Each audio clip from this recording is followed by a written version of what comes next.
ഈ കുട്ടിനെയും ഒരു വയ്യാത്ത അമ്മനെയും ഒക്കെ പിടിച്ച് കയറ്റി അതിന്റെ മേലേക്ക് പോയി പട്ടത് വലിയൊരു കൊമ്പന്റെ അടുത്താ ആനനോട് പറഞ്ഞു ഞങ്ങള് വലിയ ദുരിതത്തിന്നാ വരുന്ന്, നീ ഞങ്ങളെ ഒന്ന് കാണിക്കല്ലേ പറഞ്ഞു. ആന 2 കണ്ണൊന്നും വെള്ളം ഒഴുക.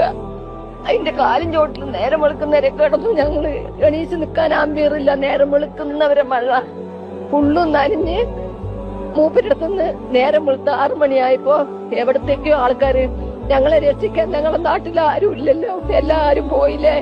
ദൂരത്തു നിന്നൊക്കെ എല്ലാരും വന്നു. പിന്നെ അവര് ഞങ്ങളെ കൊണ്ട് എത്തിച്ചത്.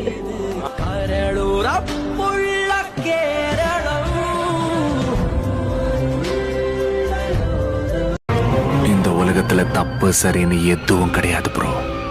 நாம செய்யற வேலையை நம்மால நியாயப்படுத்த முடிஞ்சா அது சரி, முடியலன்னா அது தப்பு, அவ்வளவுதான்.